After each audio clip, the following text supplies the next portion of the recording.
부산의 모든 이슈를 연구하는 부산연구소, 안녕하십니까, 연구소장 김경진입니다. 자, 코로나19의 세상이 벌써 올해로 4년째입니다. 이제 좀 그 세상에서 벗어나야 되지 않나라는 생각을 하고 있는데, 안 그래도 마스크 실내 착용 의무 요거 해제를 또 얘기를 하고 있다고 하는데, 우리 두 분 연구위원님들께서는 어떻습니까? 이제 마스크를 벗고 우리 옛날로 다시 돌아갈 수 있을까요?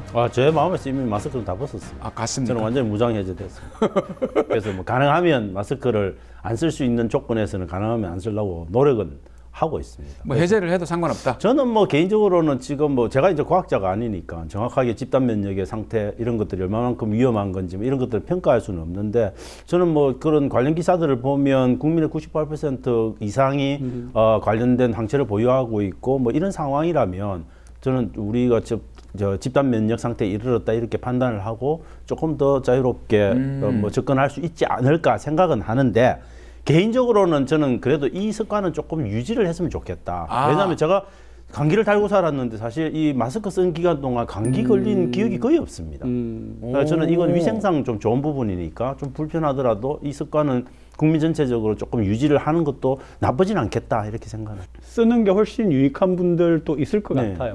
네. 근데 저는 이제 바깥에서 벗어도 된다 할 때 바로 벗고 다녔더니, 저는 이제 보면서 사람들 심리가 재밌다고 생각한 게, 한 10% 정도만 벗고 다니시고 바깥에서도 계속 쓰고 계셔서 맞아요.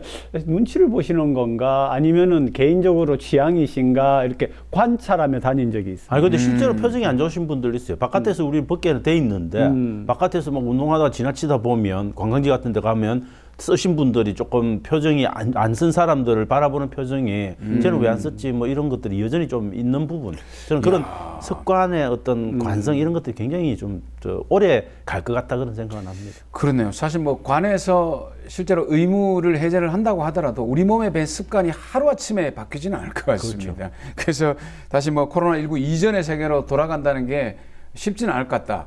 뭐 이 기회에 코로나 이전의 세상이 아니라 완전히 뒤바뀐 세상을 한번 경험해 보는 것도 좋지 않을까. 너무 소장님이 너무 앞서 나가시면 안 됩니다. 그건 반체제적 발언. 체제 만체. 뭘 다 바꿔요. 그렇게 조심하십시오. 요즘 같은 검찰공화국에서 지구 인류 체제에 반하는 발언. 뭔가를 바꾸려고 하시면 안 돼요. 아니 뭐 써 있는 오프닝 하는데 그렇게까지. 아니 사상적으로 불손하시잖아 지금. 미래가 심히 걱정되어서 드리는 말씀이에요. 알겠습니다. 자, 오프닝을 이렇게 험악하게 보기는 처음인데, 어쨌든 바뀐 세상이 되더라도 저희 부산연구소와 함께 하셔야 그 바뀐 세상의 흐름을 따라갈 수가 있습니다. 그래서 오늘도 부산연구소 첫 번째 연구 주제 한번 열어보도록 하겠습니다. 역시 중앙 이슈부터 한번 살펴보겠습니다. 윤석열 대통령께서 1월 14일부터 21일까지 해외 순방 아랍에미레이트 갔다가 스위스 다보스 포럼인가요? 거기 갔다가 해서 6박 8일인가? 하여튼 뭐 비행기 하룻밤 주무시니까 일정으로 가셨는데, 일단 성과는 좀 있었어요. 지금 300억 달러라는 아주 큰 경제 효과를 유치를 했습니다. 물론 MOU이긴 합니다만 성과는 있었습니다. 근데 또 여러 가지 또 구설수도 있습니다. 어떻게 평가하십니까? 저는 뭐 성과를 압도하는 구설수의 힘, 이게 느껴졌다. 성과에 대한 냉철한 비판도 필요하다. 왜냐하면 결국 중동 중심의 자원 외교 이런 것들 MB 정부 때도 엄청나게 많이 하지 않았습니까? 2008년부터 MB 정부 때 중동도 이라크에 뭐 그 크루드 유전 개발도 했었고, 볼리비아에 또 리튬 광산 이런 것들도 했었고, 뭐 되게 캐나다에 뭡니까 그 에너지 관련한 그 대개 뭐 거의 4조 5천억, 5조 가까운 그런 데도 투자를 했었는데 전부 다 날렸습니다. 그리고 그 MB 정부 때 자원외교 때문에 했던 72건의 MOU 중에서 실제 승사된 계약은 한 건밖에 없습니다. 그 정도예요? 그렇죠. 그러니까 저는 좀 지금 보는 느낌이 이게 잘못하면은 그 MB의 자원외교의 시즌2가 될까봐 조금 걱정스럽기는 하다. 그렇지만 뭐 윤 대통령이 워낙 잘하시니까 아마 그렇게는 내버려 두지는 않으실 것 같은데, 그래도 조심은 해야 된다. 그래서 이걸 언론들이 지나치게 나서서 과대포장하고 이렇게 떠주는 건 아니다. 그래서 좀 냉철하게 조금 기다릴 건 기다리고 평가할 건 평가를 좀 해야 되지 않을까 싶습니다. MB 정부 때 정말 실패한 게 많죠. 특히 이제 그 형님 외교. 이상들.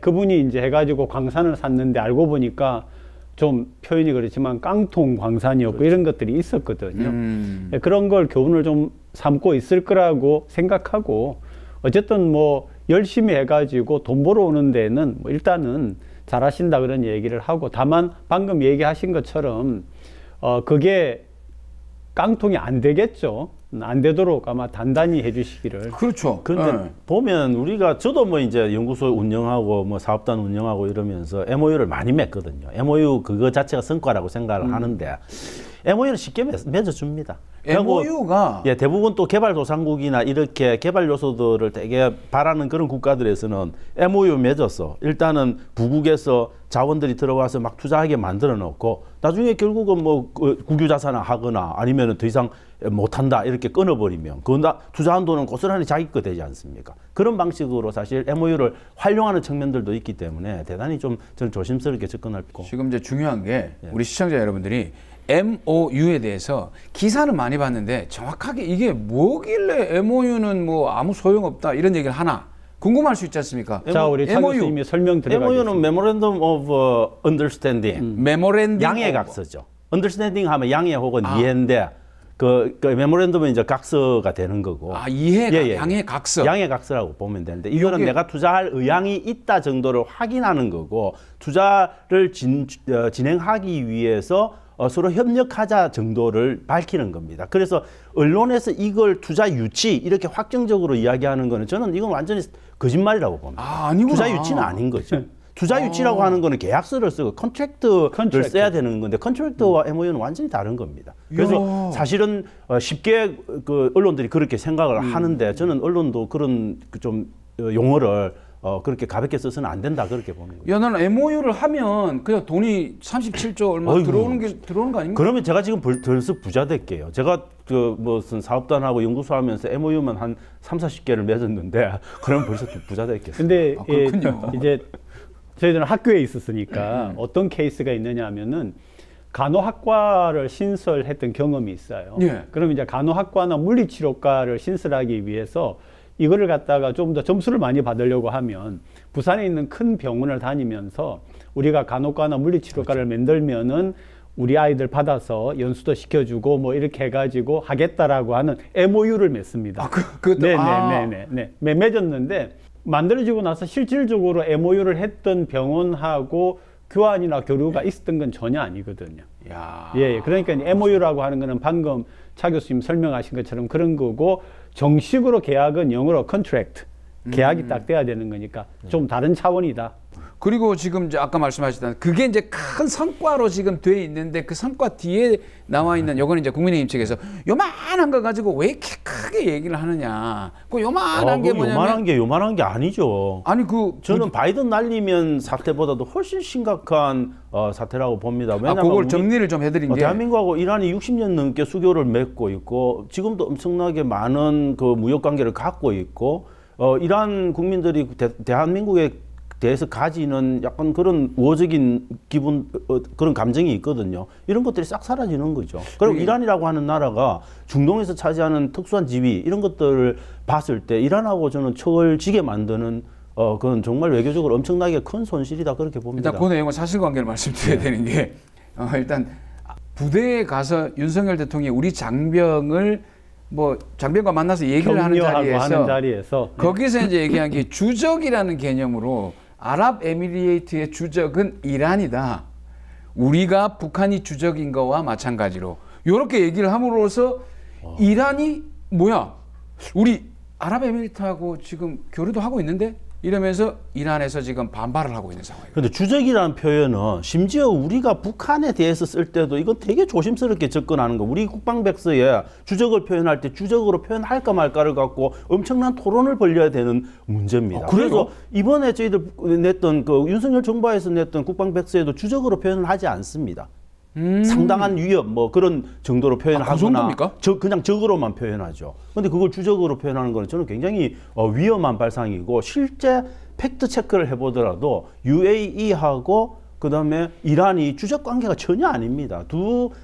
어떻게 두 나라 관계는 제가 볼 때는 순망치한 입술과 이빨의 차이 같은 거죠. 이게 없으면 서로 실인 관계고 지금 이란이 사실 보면 미국의 어떤 그런 강력한 국제사회의 그 제재를 받고 있지 않습니까? 그 제재 속에서도 나름대로 무역의 어떤 통로로 삼고 있는 게 UAE이고 그 UAE는 그거를 제공하고 있고 UAE 안에 사는 국민들의 거의 실질 거주민의 절반도 이란 사람들이에요. 그렇죠. 두바이에 약 한 그러니까 50% 그런 주적 관계가 될 수 없는 구조니까 이게 되게 대통령이 어떤 정보를 갖고 그런 말씀을 하셨는지가 되게 의아스럽고 심지어 제 후배 중에서 공공기관에서 외교 관련한 일을 하시는 분이 있는데 되게 조용하신 분이에요. 그리고 되게 온화하고 중도적인 분인데 그분이 페이스북을 안 하다가 이번 한 건에 정말 이건 아니지라고 하는 강력한 메시지를 페이스북에 넣으시더라고요. 그 정도로 심각한 겁니다. 이야, 아니 근데 이제 조금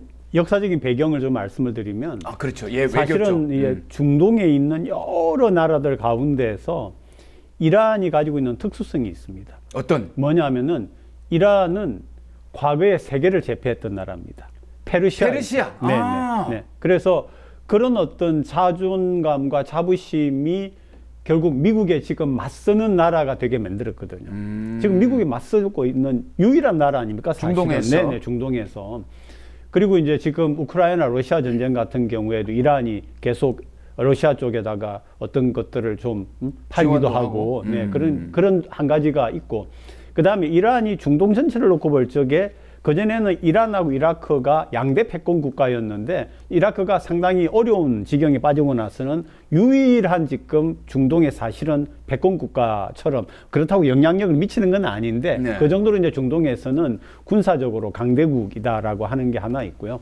그다음에 옛날에 우리가 돌아가 보면 이제 그 서울의 강남에 보면 테헤란로가 있는 것처럼 그래서 이란하고 굉장히 그 경제적으로도 잘 지내려고 했던 그런 이란에 서울로가 나라이거든요. 있다 그러죠? 네, 이란에는 또 서울로가 있고요. 그런데 저는 그 명백한 실수다. 그래서 가장 최근의 뉴스는 결국 이란에서 주 이란 한국 대사를 초치했습니다. 초치가 뭡니까? 예, 초치했습니다. 그러니까 들어와라 해가지고 하면은 예를 들면 이제 일본과 관계가 일본이 뭔가 잘못했다라고 할 적에 우리 한국 외교부에서 일본 대사를 초치하는 거죠. 들어와봐. 네, 그거는 이제 굉장히 지금 심각하다라고 하는 표시입니다. 그 자체가. 정확하게 지금 해명을 요구하고 있죠. 근데 대통령실이 어떻게 해명할지 뭐 이제 그 해명이 또 이란 정부를 충분히 만족시킬지는 알 수 없는데 저는 대통령실의 지금까지의 패턴으로 봤을 때 사과하고 해명하지 않을 가능성이 매우 높다. 그거는 순전히 개인적인 차원에서 장병들한테 이야기한 거다. 그거는 뭐 전체적 공적으로 한 이야기가 아니다. 이렇게 아마 말씀을 하시지 않을까 싶은데. 그렇죠. 그 말씀을 했어요. 예, 저는 제가 볼 때는 대통령의 입에서 나오는 모든 것들은 다 공적인 겁니다. 사적인 견해라고 하는 것들이 있기가 어려운 거죠. 대통령은 24시간 근무하시는 거고 24시간 하는 말이 공적으로 모두 기록되는 겁니다. 그건 조선시대 때부터 그렇게 기록됐고 조선시대도 사관이 따라다니면서 24시간을 딱 기록한 거 아닙니까? 그러면 그 전통에서 벗어나서는 안 되는 거죠. 이번에는 이제 일본과의 외교 문제도 얘기를 좀 해봐야 되는데 그 재판에서 판결이 난 내용을 결국 우리 기업이 강제징용에 관련된 그 손해배상이 우리 기업이 모금을 통해서 손해배상을 해주는 그런 쪽으로 풀리고 있고 사과는 없고 이런 부분으로 그냥 굳어지는 것 같아요. 저는 뭐 지금 우리가 잃을 건 다 잃었다고 봅니다. 일본은 오히려 더 거꾸로 얻을 것 다 얻고도 더 얻어내려고 지금 배수진을 치고 있는 거고 뭐 저는 그래서 이 한일 외교관계 문제에 있어서는 저는 뭐 윤석열 정부가 정말 저자세 굴종적인 친일 외교를 하고 있는 걸로 판단할 수밖에 없다. 그렇게 봅니다. 왜냐하면 독도 다 내줬죠. 그다음에 심지어 군사대국화 가고 있는 일본에 대해서 얼마나 중국도 그렇고 한국도 그렇고 동아시아의 모든 국가들이 다 반대하면서 해왔던 그 공동전선도 다 무너졌죠. 그래서 미국이 결국은 군사대국과 손을 들어주게 되죠. 그거 다 받아들여야 되는 겁니다. 그 말은 뭐냐면 한미일 동맹이 강화되면 강화될수록 한국과 일본의 동맹체제는 미국과 일본의 동맹체제 속으로 들어가는 거죠. 한미동맹 체제와 한일동맹 체제는.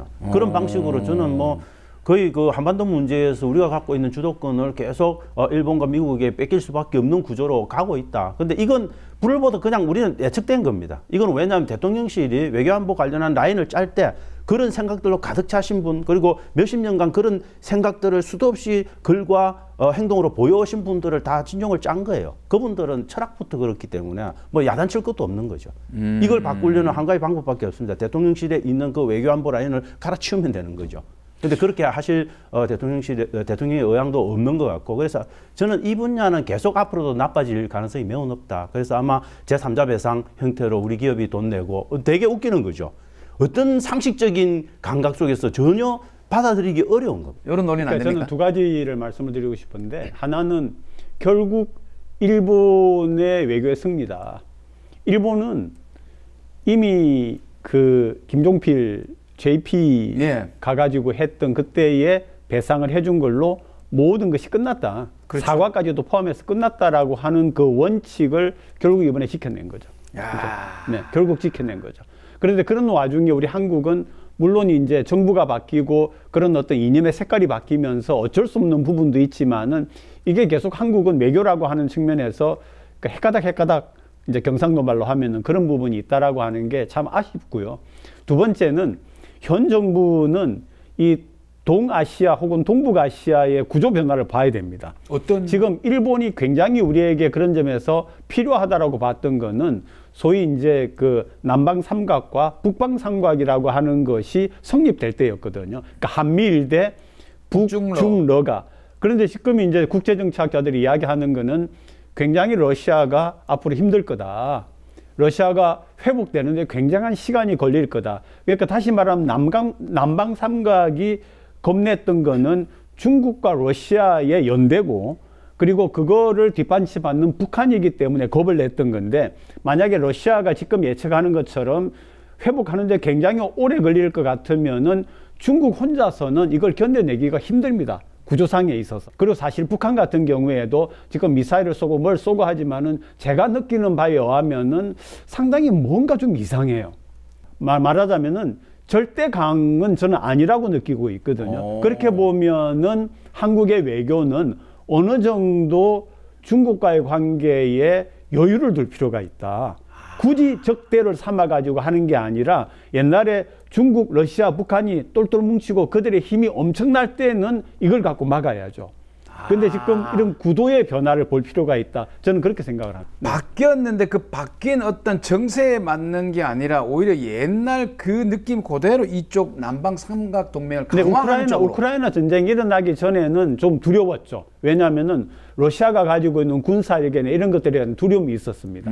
있었는데 이번에 이제 우크라이나 전쟁을 하면서는 결국 에너지의 어떤 그 군사 수단화하는 것도 실패를 했고, 그 다음에 러시아가 가지고 있는 군사력도 보니까 생각만큼 강하지를 못하고, 그리고 이번에 전쟁을 수행하면서 러시아가 상당히 어려운 공경에 빠져들었기 때문에 중국하고 어떻게 해가지고서 힘을 배가하는 건 어려울 거다라고 하는. 그러니까 뭐 저는 북방 삼각 체제 안에서 중국과 러시아의 협조 관계는 애초부터 좀 한계가 있는 부분이어서, 그게 저는 미국이나 일본이 걱정하는 분야는 좀 아닐 가능성이 있다. 뭐 그렇게 좀 생각을 하는 부분이고, 저는 이게 결국은 전체적으로 이 미국의 어떤 그 대외 전략, 이 부분의 인도태평양 전략으로 바뀌어 나가는 이 과정을 과연 우리가 받아들일 건가 말 건가의 문제라고 봅니다. 이 편에 설 건가? 예, 그렇죠. 저는 그걸 이제 윤석열 정부는 명확하게 받아들이고 스스로 공언하고 있기 때문에 일본 속으로 빨려 들어가는 거죠. 왜냐하면 인도태평양 전략을